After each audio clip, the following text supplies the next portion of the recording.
तालुका विधायक कार्य समिती नाशिक संचलित माड सांगवी येथील जिल्हा परिषद वसंतदादा पाटील हायस्कूलमध्ये अनेक गंभीर त्रुटी व गैरव्यवस्थापनाच्या बाबी समोर आल्याने पालक व ग्रामस्थांमध्ये संतापाची लाट उसळली आहे। शाळेत मूलभूत सुविधांचा अभाव असून विद्यार्थ्यांना अमानुष वागणूक दिली जात असल्याचा आरोप करण्यात आला। याबाबत बोलताना अभिजित पेखळे यांनी सांगितले की शाळेत आजपर्यंत कोणत्याही मूलभूत सुविधा उपलब्ध झालेल्या नाहीयेत। शालेय पोषण आहार निकृष्ट दर्जाचा असून स्वच्छतेचा अभाव आहे। विद्यार्थ्यांना उशीर झाला तर शिक्षा म्हणून टॉयलेट साफ करण्यास भाग पाडले जाते। मुलींसाठी स्वतंत्र बाथरूम नाही, तसेच शुद्ध पिण्याच्या पाण्याचीही सुविधा नाही आहे। त्यांनी पुढे सांगितले की गेल्या 5 वर्षांपासून ग्रामपंचायतीमार्फत पत्रकार व्यवहार सुरू असूनही संस्थेकडून कोणतीही दखल घेतलेली नाहीये। माजी सरपंच सुनंदा पेखळे यांनी शाळेच्या जमिनीबाबत गंभीर प्रश्न उपस्थित करत सांगितले की 1982 साली ग्रामस्थांनी शाळा उभारली होती, मात्र नंतर ही जमीन संस्थेच्या नावावर करण्यात आली। ग्रामपंचायतीच्या पहिल्या कार्यकाळात साध्या कागदावर करण्यात आलेल्या 15 वर्षाचा करार वैध नसून त्यावर प्रश्नचिन्ह आहे। त्यांनी शाळेत संगणक, विज्ञान प्रयोगशाळा व प्रशिक्षित शिक्षकांचा अभाव असल्याचंही नमूद केलंय। सध्याच्या सरपंच कल्पना खरात यांनी सांगितले की NOC साठी माझ्याकडे सही मागितली होती। शिक्षकांनी सर्व सुविधा उपलब्ध असल्याचं सांगितलं, मात्र प्रत्यक्षात परिस्थिती वेगळी असल्याने मी सही करण्यास नकार दिला। दरम्यान विद्यार्थ्यांनीही शाळेतील वास्तव परिस्थिती मांडताना सांगितले की शौचालयाची दारे तुटलेली असून छत स्लॅब नाही, पिण्याच्या पाण्याची सुविधा उपलब्ध नाही, दरवाजे खिडक्या तुटलेल्या अवस्थेत आहे।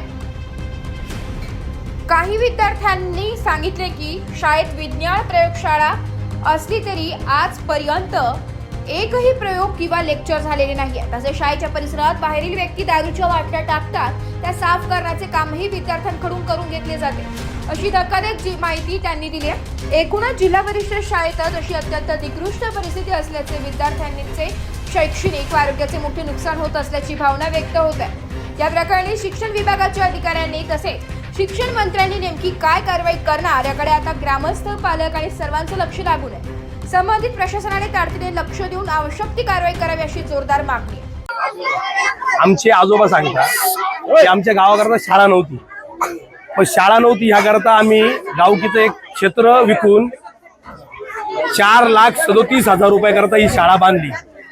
जे त्या काळाची बॉडी होती त्या बॉडीने स्वतःच्या पाठीवर रेती होऊन पोरांनी मदत करून गावच्या प्रत्येक माणसाने मदत करून ही शाळा बांधली। या शाळेला बांधल्यानंतर आजपर्यंत आज रोजी एकही सुविधा, त्याच्यानंतर जी सुविधा झाली एकही सुविधा झाली नाही। दुसरा मुद्दा असा आहे की शाळेला वारंवार आम्ही पत्रव्यवहार केला, ग्रामपंचायतीने, सरपंचांनी पत्रव्यवहार केला, आमच्या सदस्य बॉडीने, उपसरपंचांनी, सरपंचांनी, सगळ्यांनी त्यांना बोलवलं, आले नाही। आज सुद्धा, आत्ता सुद्धा मी आत्ता इतक्या त्यांच्याशी बोललो, त्यानंतर तुम्हाला जे करायचं ते करून घ्या, मला फरक पडत नाही। दुसरा मुद्दा, पोरांची इतकी दैनंदिन परिस्थिती आहे, मला लाज वाटते माझ्या शाळेत यायला। लोक म्हणतात की सगळे प्रायव्हेट स्कूलमध्ये का जाता, अशी शाळा असल्यानंतर का नाही जाणार। जर याच संस्थेला छान बनवलं, बरं आमची गावचे लोक म्हणतात की आम्ही स्वतः पैसे देतो। मी स्वतः बोलतोय, तुम्हाला ऑन कॅमेरा बोलतो की मी स्वतः माझ्याकडनं जेवढी पाहिजे तेवढी मदत करतो या शाळेला बनवायला। पण या संस्थेकडे तुम्ही संस्था ठेवू नका, दुसरी कोणतीही संस्था आम्हाला चालेल, पण या संस्थेत तुम्ही ठेवू नका, कारण आम्ही वारंवार कळून सुद्धा हे लोक सुधारत नाही। एक जमाना असा होता की आमच्या गावच्या लोकांनी सांगितलं की शाळा आपण अभिजित बंद करूया, पण त्या टाइमात मी स्वतः एकटा विद्यार्थी येऊन ही शाळा चालू ठेवली, कारण त्या काळात ती गोष्ट शक्य नव्हती। पण आजच्या काळात ही गोष्ट शक्य आहे। आपण त्याकरता तुम्ही आम्हाला मदत करा। अहो ही शाळा बघा, तुम्ही काय व्यथा या शाळेची, तुमच्याकडे सगळी स्टोरी दिली तुम्हाला मी। शालेय पोषण नीट नाही, पोरांना संडास साफ करायला लावता, पोरं लेट आले तर पोरांना त्रास देता। आता कोणतरी बाईट दिली म्हणून त्याला म्हणले की तू शाळेत येऊन दाखव, पैसे भरले नाही, 2500 रुपये। आता हुकुमशाही, माझ्याकडे व्हिडिओ आज, या लोकांनी सरकारी कर्मचारी घरी पाठवून वसुलीला पाठवले 2500 आणि 2000 रुपये फी, बरोबर। हा, या पोरीने आता बाईट दिली म्हणून हिला संस्थेच्या कोणीतरी कॉल आला त्या शिक्षकाच्या फोनवर, हिला म्हटलं की तुला कायमचं घरी बसवल। म्हणजे काय, ही माझी मायमाऊली, ही लक्ष्मी माझी, हिला तुम्ही असे धमके देता। इथं दारूच्या बाटल्या साफ करायला होता तुम्ही, हा। या शाळेला फिनिशिंग नाही, CCTV नाही, ग्रामपंचायतीच्या खर्चात नाही CCTV लावला, बाथरूम नाही, लेडीज बाथरूम नाही, वॉशरूम नाही, त्याच्यानंतर पाणी प्यायला नाही। पोरांना शाळा सांगते की घरून बॉटल घेऊन या। समजा मला एक उत्तर विचारायचं आहे, एक बॉटल पाणी पुरेसं आहे का? घरून एक बॉटल पाणी येतं, नंतर पाणी जर प्यायचं असेल तर पोरांनी कुठं जायचं? भूमिका काय असणार आहे? या पुढील भूमिका अशी आहे, जर ही शाळा सुधरत नाही, उद्यापासून शाळेत एकही पोरगा शाळेत येणार नाही. ज्यांनी शाळा चालवली एकट्याने तो उत्तर देतोय, उद्यापासून शाळेला ताळा लागल. आणि ग्रामपंचायतीतून सगळ्या गोष्टी, सगळे लोक आमचे उद्या ग्रामपंचायतीत येतील.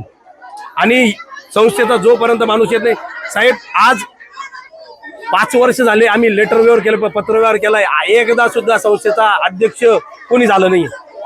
शालेय पोषण तुम्हाला स्थिती दाखवलीच आहे, तुम्ही चेक करा. मी सुनंदा नंदराम टेकळे, माझी उपसरपंच राहणार माडसांगवी. तर 1982 साली आम्ही गावचे जमिनी विकून ह्या शाळेसाठी सर्व पैसा 4,36,400 केला आणि शाळा बांधली. शाळा बांधल्यानंतर यांनी शाळा बांधली वगैरे सर्व केल्यानंतर ह्या लोकांनी वावऱ्यांना प्रस्ताव दिल्यानंतर वावऱ्यांनी डायरेक्ट ती शाळा आमच्या गावची जमीन 52 जमीन त्यांनी स्वतःच्या नावावर करून घेतली. तर त्यासाठी आम्ही वेळोवेळी हे केलं, ठराव केल्यानंतर त्यांनी त्या ठरावाला आमच्या मान्यता दिली नाही. आणि त्यानंतर आम्ही शाळेमध्ये आलो. तर आमची सत्ता ज्यावेळेला यायची होती 5 वर्षापूर्वी, त्यांनी पहिल्या बॉडीकडनं 15 वर्षाचा करार करून घेतला. आणि तो पण लिगली नाहीये, हा अनलिगली आहे. तर तो फक्त पेपरवरती केलेला आहे, तो काही स्टॅम्प वरती केलेला नाही. मी स्वतः बघितल्यानंतर त्यावेळेला फक्त पेपर म्हणजे आपला कोरा पेपरवरती यांनी ठराव केलेला आहे. तर त्या ठरावाला आमची मान्यता नव्हती आमच्या सदस्यांची. तर आम्ही ठराव परत केला की ही आपली शाळा करार झालेला आहे, हा आपल्याला करार रद्द करायचा आणि ही शाळा आमच्या सर्व सदस्य किंवा आमच्या गावच्या बॉडी घेऊन आणि शाळा पुन्हा हे करायची. आम्ही स्वतः पुनर्स्थापित करणार आहे. तर त्यासाठी आम्ही आमच्या मुलांना सुविधा द्यायच्या. मग आम्ही आमच्या गावाच्या वतीने मुलांना सुविधा देण्याचं सर्व हे करणार. गावासाठी आम्ही सर्व काही सुविधा पुरवणार आणि वेळोवेळी फिल्टर प्लांट, टाक्या वगैरे सर्व बांधकाम केले. आणि मुलांना ज्या 1500 रुपये फी मागता आणि मग यांचा शासनाचा हे जातो कुठे? हुकुमशाही माझ्या मोबाईल मध्ये कैद आहे. हा, आणि वेळोवेळी मुलांना उन्हात आणायच्या घरी पाठवतात की फी घेऊन या, नाही तर वर्गात बसू देणार नाही. ही कोणती यांची दमदाटी चाललेली आहे? या मुलांसाठी जर तुम्ही गोरगरिबाचे मुलं आहे, मोठाल्यांची मुलं नाही आहे या शाळेमध्ये. त्यावेळेला मी 1 महिना शाळा चालवली, त्यावेळेला मोठाल्यांची मुलं नव्हते, गरिबांचे मुलं. माझ्या एका मुलांनी शाळा चालवली. पण त्यावेळेला यांना सांगितलं होतं की तुम्ही असं वागू नका, तरी सुविधा द्या. तरी यांनी ज्या करायचं त्या सुविधा दिलेल्याच नाहीये यांना. नाही संगणक यांच्याकडे, नाही खेळाला साहित्य यांच्याकडे, न यांच्याकडे लॅब आहे, न यांच्याकडे कुठलाही सुविधा नाहीये. या सुविधांसाठी आमचे मुलं वंचित आहे. त्यामुळे मुलांना यांनी बूट सॉक्स आणलेले बघा मध्ये ठेवलेले, तर एका मुलाला सुद्धा दिलेले नाहीये त्यांनी. आणि ते सांगतात की हे बूट सॉक्स मुलांना येत नाहीये. हा कोणता प्रकार आहे? अन्न सुद्धा त्या म्हणता बसायला टाकत नाही, प्लेट नाही त्यांना जेवणासाठी. कुठल्या सुविधा आहे यांच्या बसण्यासाठी? काही सुद्धा नाही. आणि मुलींना टॉयलेटला नेताना एक महिला नको आहे मुली बरोबर जायला. यांनी एक सुद्धा महिला ठेवलेली नाहीये की मुलींबरोबर तिला सपोर्ट म्हणून जायला पाहिजे. त्या संडास बाथरूम वरती स्लॅब नाहीये, मोकळा आहे. त्या संडास बाथरूमला पाणी नाहीये. या कोणत्या सुविधा आहे? आणि हे बघा, जिल्हा अधिकाऱ्यांचं सर्व हे आणलेलं आहे. 295 मध्ये 52 आर हा हेक्टर 15 वर्ष मुदतीसाठी दिलेला आहे. हा लेख काढून घ्या तुम्ही आणि लिहून घ्या. यांना देण्या कुठलाही अधिकार नाहीये. करार वाढवून घेतलेला यांनी. हा करार फक्त कोणत्या कागदावर साध्या, तो करार कॅन्सल करण्यात यावा. आमची सर्व सदस्यांचं हे बघा, साहेबांचं लेटर आहे, डायरेक्ट कोणत्या कलेक्टर साहेबांचं लेटर आहे. 15 वर्षाच्या करारावर यांनी नावे लावून घेतली जमिनीला. यांना कोणी अधिकार दिला गावच्या जमिनीला नावं लावायचा? माझे नाव कल्पना अरुण खरात, मी माडसांगी सरपंच आहे. सर जेव्हा ग्रामपंचायतमध्ये आले होते शाळेसाठी सही घ्यायला की आमच्या शाळेमध्ये सगळ्या सुविधा आहे, असं तुम्ही आम्हाला साईन करून द्या. पण सरांना म्हटलं, सर जर तुम्ही जे सगळा उल्लेख केलेला आहे पाण्याच्या टाकीचा, शिपाईचा, अजून तारपंचा, पण तसं तर मला काही दिसत नाही त्याच्यामध्ये. मी त्याच्यावर सही कशी करणार म्हटलं. त्याच्यामुळे मी त्याच्यावर सही केली नाही. आणि मी वेळोवेळी येत असते ग्रामपंचायत म्हणून. मी वेळेवर शाळेमध्ये येऊन व्हिजिट देते. विद्यार्थ्यांबरोबरही माझी चर्चा झाली होती मागे. मी विद्यार्थ्यांना विचारलं, पालकांची मीटिंग घेणार होते सर, तेव्हा मला म्हणे सर मी पालकांची मीटिंग घेतल्यावर तुम्हाला बोलवते. पण सर मला काही त्यांनी बोलवलेलं नाही, बोलवलंच नाही त्यांनी मला. आम्ही बोलवलं होतं त्यांना, बोलवलं 4-5 वेळेस बोलवलं, पण ते काय आलेच नाही, येतच नाही आपल्याला. येत पण नाही. वहिनी राहणार माडसांगवी. आज आमच्या गावातील शाळा वसंतदादा हायस्कूल इथे आम्ही काल आणि आज प्रत्यक्ष पाहणी केलं असता अतिशय दुरवस्था आढळली आहे. त्याबाबत आम्ही संस्थेचे अध्यक्ष वावरे साहेब यांना कॉल केला, तर त्यांनी थोडे उडवाउडवीची उत्तरं देऊन आमच्या नागरिकांची दिशाभूल करण्याचा प्रयत्न केला आहे. तरी आम्ही शिक्षण विभागाला एक विनंती करतो, स्वतः येऊन या शाळेची परिस्थिती चेक करावी आणि या संस्थेवरती, या शाळेवरती योग्य ती कारवाई करावी ही विनंती. शाळेचे झिरो म्हणजे ग्रामपंचायतच्या सदस्यांना जाऊ दे, एकाही नागरिकाला ही संस्थेचे संस्थाचालक मानपान किंवा काही एक सहकार्य करत नाही. संस्थेवर आमचा एकही माणूस नाहीये. या टाइमात संस्था ही शाळा या शाळेसाठी कमिटी नेमली, त्या कमिटीवर 7 माणसं जोडले गेले. ते 7च्या मधला एक सुद्धा माणूस इथं नाहीये आणि यांनी घेतलेच नाही. आमच्या लोकांना सांगितलं हो संस्था तुम्हाला घेतलंय, अजून कोणत्याही संस्थेने घेतलं नाही. आमचा ग्रामपंचायतीचा कोणताही कंट्रोल या शाळेवर नाहीये. आमच्या गावाने स्वतः जागा दान केलेली आहे. तर ती जागा आम्ही करारावरती दिलेली असताना या संस्थेने काय महसूल विभागाला हाताशी धरून सदर जागा स्वतःच्या नावावरती करून घेतलेली आहे.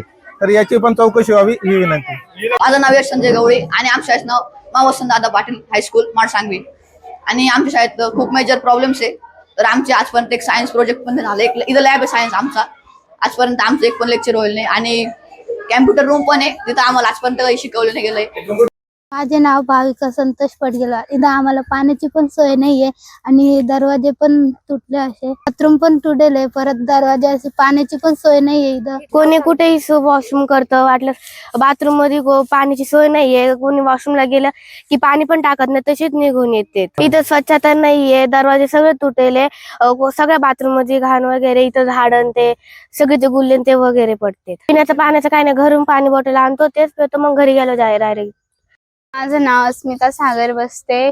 शाळेचे नाव महावसंत दादा पाटील हायस्कूल. इथे पाण्याची सोय नाहीये, इथं अस्वच्छता आहे आणि पाणी इथे प्यायला नाहीये मुलांना.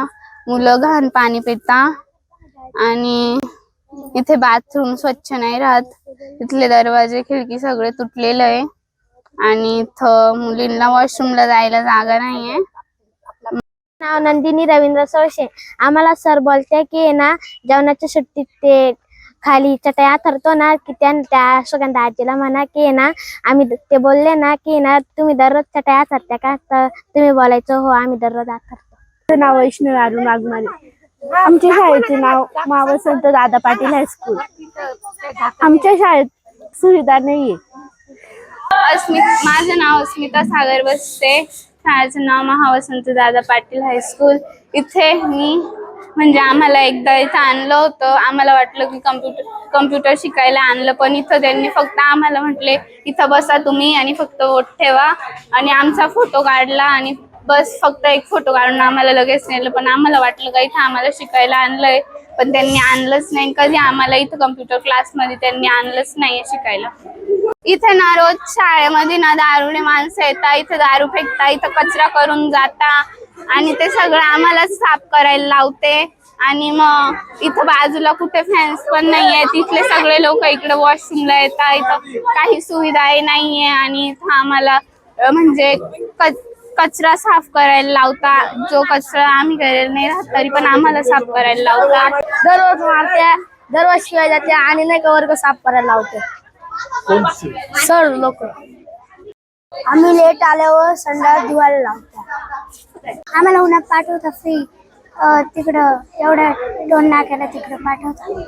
म्हणजे 1 किलोमीटर पोरांना चालत पाठवतात. माडसांगवी गावाचा सुज्ञ नागरिक जो आज आमची शाळा म्हणजे मराठी शाळा, मी आणि माझा भाऊ आम्ही दोघं मिळून ही पूर्ण एक्सपोज करतोय. या शाळेला आमच्या आजोबांनी स्वतःच्या परीने पैसे देऊन पाठीवर वाळू वाळून ही शाळा बांधून दिली, स्वतःची जागा दिली. पण या शाळेचे ज्या लोकांना आम्ही या शाळा चालवायला दिली, ज्या संस्थेला आम्ही दिली, त्या संस्थेचे कारण आम्ही तुम्हाला सगळ्यांना दाखवले. दुसरा विषय, जे तुम्ही शालेय पोषण बघा, सगळे किडे लागले याच्यात, टोटल किडे. हे किडे बघा, इथं उंदरं बघा, घुशा बघा, सगळे मी तुम्हाला एक तुम्हाला गोष्ट दाखवतो. हे शालेय पोषण आहार आहे. ह्याच्यात जाळं बघा. सगळ्यात महत्वाचा विषय शालेय पोषणचा हा विषय. याच्यात उंदर आहे. हे बघा, ही डाळ बघा, या डाळीचा व्हिडिओ काढा तुम्ही. कुपोषित अन्न आहे, त्यांना ते खाऊ घालून राहिले. ही तर खोललीच नाहीये. हे इकडे बघा, ही मुंगाची डाळ आहे. ही डाळ बघा, हा हे मसाले बघा. इथं इतका घाणेरडा वास येतोय, सांगता येत नाही मला. इथं वास कसा येतो एकदा फक्त चेक करायला माझं असं म्हणणं, शिक्षण अधिकारी, शिक्षण मंत्री यांनी इथं फक्त एक व्हिजिट द्यावं आणि मग माझी ना गावाची व्यथा बघावा. आम्ही संस्थेला 10 वेळा पत्र पाठवले. संस्थेला 10 वेळा सांगितलं की तुम्ही 2 मिनिटं या, बसा, तुम्हाला आमच्याकडून काही मदत असेल तर आम्ही मदत करतो, पण हे सुधरवा. शाळेत पाणी नाही, पोरांना पाणी प्यायला नाही, आरो वॉटर नाही, पोरांकरता जेवायची सुविधा नाही, शाळेचं किचन नाही, काहीच नाहीये. पोरांकडून म्हणजे शिक्षक वर्ग संस्थेकरता इतके लाळपुशे झाले का ते पोरांच्या घरी जाऊन 1500 रुपये आणि 2500 रुपये वसुलीला जाता. वसुलीला 2000 ना, 2000 रुपये. आता सांगा मला तुम्ही, जिल्हा परिषदच्या शाळेला 2000 रुपये फी कधी बसून झाली? माझं म्हणणं एकच आहे, ही शाळा एक तर चांगली करून द्या, नाही तर बंद करून टाका. गावच्या आता बघा कसा विषय, गरीब पोरांना अधिकार नाही, गरीब लोकांची इच्छा म्हणजे गरिबांनी शिकू नये असं या संस्थेला वाटत असेल तर ते करतील त्यांच्या हिशोबाने. अजून मी तुम्हाला कोठी दाखवतो आणि तांदूळ पण दाखवतो. हे माझ्यासमोर साफ केलेली गोष्ट आहे. या तांदळात किडे बघा किती, या तांदळात किडे बघा, याच्यात किडे. आणि अशा स्थितीमध्ये या पोरांना तुम्ही शालेय पोषण आहार देता. इथं किडे बघा, हा शालेय पोषण आहार आहे. बरोबर, चला फळ्यावर काही दिसत नाही, पोरांचं खूप काही अडचणी आहे. या अडचणी, माझी एकच इच्छा आहे, मी या शाळेचा विद्यार्थी आहे.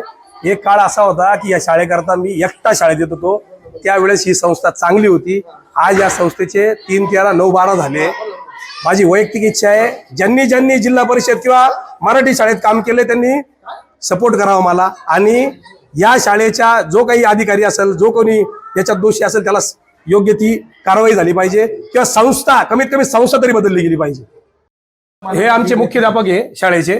आता आम्ही संस्थापकाला फोन केला, त्यांनी असं उत्तर दिलं की मी घरी नाहीये, 8 दिवस मी तुम्हाला भेटू शकत नाही. त्यांचे उडवाउडीचे उत्तर पहिल्यापासून नाही. त्यांनी सांगितलं की आमच्या मुख्याध्यापकाला बॉर्डर. काय उत्तर आहे? हे जे 1500, 2000, 2500 रुपये कशाच्या स्वरूपात वसूल करता तुम्ही? हे फक्त विकास निधी. हा, कसला विकास? विकास शाळेचे डागडुगी, शाळेची अच्छा दुरुस्तीसाठी खर्च करावाच लागतो. पालकाकडून पैसे घ्यायचे, लाईट बिल आहे. ओके, अजून? त्याच्यानंतर बऱ्याच वेळा ते पाईपचे कामं केले. अच्छा, बराच वेळा पाईपचे कामं केले झाले, 2-3 पाईप लोकांनी काढून दिले. अच्छा, पाईप काढून नेले. अजून? त्याचे पण तो खर्च येतो. म्हणजे पोरांच्या पालकांकडून पैसे वसूल करायचे, पोरांना उन्हातानात आणवानी पायानी. पोरांनी सांगितलं मला, ऐका ना, नाही पोरांनी बाईट दिली, पोरांनी बाईट दिली साहेब, ऐका, आम्ही अजून पोरांनी बाईट दिली. अजून एक विषय, काल एका पालकाकडं यांचे 2 शिक्षक गेले, त्यांनी सांगितलं मुख्याध्यापकांनी आम्हाला पाठवलंय, त्यांनी सांगितलं मुख्याध्यापकांनी आम्हाला पाठवलंय. अक्षरशः माझ्याकडे ती व्हिडिओ आहे. वसुली कशी करतात म्हणजे वसुली अशी वसूल करत होते पालकाकडून. आणि अजून एक विषय, शिक्षक लोक जर पैसे नाही आणले तर 15-15, 20-20 दिवस पोरांना घरी बसवतात. पैसे आण तर शाळेत बस, ही परिस्थिती. दुसरी गोष्ट, जर यांनी पैसे नाही आणले, बाथरूम संडास साफ करायला होता, ह्याची बाईट ऑलरेडी तुमच्यासोबत झाली. दुसरा मुद्दा, रात्री यांच्याकडे तार कंपाऊंड नाही, रात्री इथं दारुडे लोक येतात, बाटल्या टाकता, 1 मिनिट, बाटल्या टाकता, त्या बाटल्या आमच्या मायमाऊली पोरींला, आमच्यासारख्या लक्ष्मीसारख्या पोरींला साफसफाई करायला होते मास्तर लोक. कोणती पद्धत ही? दुसरी गोष्ट, यांचे वावरे साहेब जे काही अध्यक्ष आहे ते स्वतःला काय म्हणता माहिती का, म्हणजे मला फोनवर असं म्हणता की तुमचं काय असेल ते मी करून टाकतो, पण तुम्ही हा विषय वर उचलू नका. याचा अर्थ काय? याचा अर्थ काय? आणि आता मी मुख्याध्यापकांना विचारलं, हे सरकारी पगार घेता, महाराष्ट्र शासनाचा पगार घेता आणि त्यांचे लाळकुशीपणा करता. यांचं नाव साहेब, तुमचं नाव सांगा. बोडके साहेब. हे शांताराम बापू वावरे संस्थेमध्ये आहे. आणि हे संस्थेमध्ये हे सांगताय की आम्हाला डागडुजीकरण करायला, लाईट बिल भरायला, आमच्या सगळ्या गोष्टी करायला आम्ही शाळेतून पैसे पोरांना घरी पाठवतो आणि पैसे जमा करायला लावतो. बोला घ्या यांची बाईट घ्या ना. काय असतं गोडके सर, एक लक्षात घ्या, महत्वाचा मुद्दा मी सांगतो तुम्हाला की आपल्या शाळेमध्ये सुविधा काय. मला पॉईंट नाही सांगा तुम्ही. तुमच्या शाळेचा दर्जा कसा वाढणार, माणसं कसे वाढणार, आता फक्त मला तू बोल. मला तुम्ही एक सांगा, मुलांसाठी इथं काय स्वच्छ आहे, तुम्हाला अपेक्षा काय होती? काय सुविधा काय शाळेत, मला सांग, तुम्ही सांगा सुविधा. आम्ही बांधलेली शाळेमध्ये तुम्ही बांधलेली आमचं संडास आहे, टॉयलेट आहे, बाथरूम आहे. पाहिलं का नाही? त्याच्यावरती काहीच नाही, त्यात पाणी नाही. टॉयलेट आहे. त्याच्यात पाणी आहे का कॉलेज आता? पण आहे. आता मोठा चालू आहे. बरं, आज परिस्थिती काय आहे?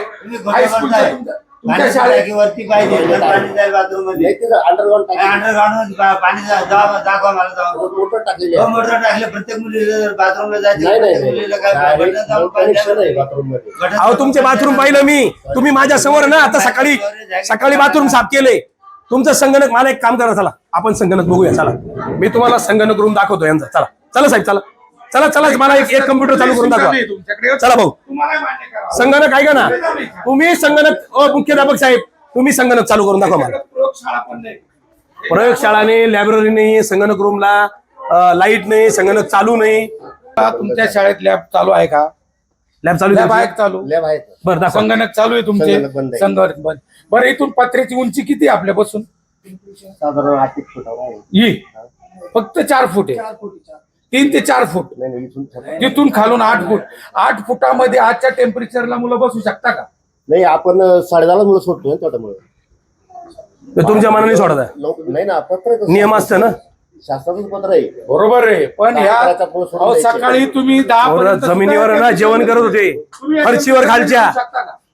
आज टेम्परेचरची परिस्थिती काय आहे? यांनी कूलर लावले पाहिजे. 40 टेम्परेचरला मुलं 8 अहो तुम्ही मुलं समोर झोपडपट्टी ठेवली तुम्ही, ही शाळेच्या समोर हे सगळे दारुडे गारुडे लोक इथं बसता, इथं दारू पिता. संध्याकाळी इथं लोक जुगार खेळतात, दारू पितात. हे सगळं बाटल्या संध्याकाळी पोतभर साप. यांना 10 वेळा सांगितलं सीसीटीव्ही बसवा. ते सीसीटीव्ही आम्ही ग्रामपंचायतीने बसवला, पण यांनी बसवला नाही. इथं लाईट सुद्धा नाही.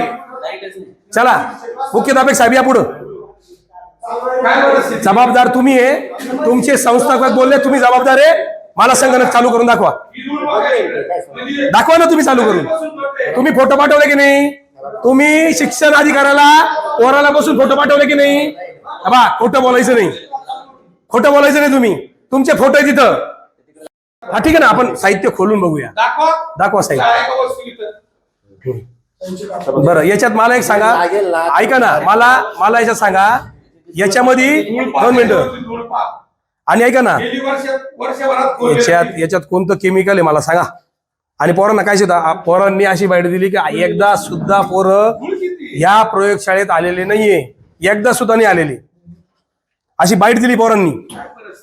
हे बघा धुळीचे, आता ही धूळ बघा, तर हे वापरात आहे तर मग हे धूळ का खाते? तुम्ही तरी मान्य कराल का काही वापरलेली वस्तू आहे? सांगा बरं ना. म्हणजे 1 वर्षात तुम्ही कुठल्या या मुख्याध्यापक साहेब या, किती पुस्तकं आहे याच्यात? परिस्थिती बघा काय. ते register बघून सांगा. अच्छा किती पुस्तक आहे तुमची सांगा ना. नवीन किती वाढवलं तुम्ही दरवर्षामधले? दरवर्षी आले की 2 द्यावं लागतात. किती Register बघू का? मागवा ना. किती पुस्तकं वाढवले बाई? हे वाचनालय साहेब, हे वाचनालय. आणि काय वाचनालयामध्ये बघा, किती वाचनालयामध्ये किती पुस्तकं आहे हे बघा. वाचनालयाची रूमला विंडोज नाही, खिडकी आहे. ब्युरो रिपोर्ट, नाशिक लोकशाही न्यूज, नाशिक.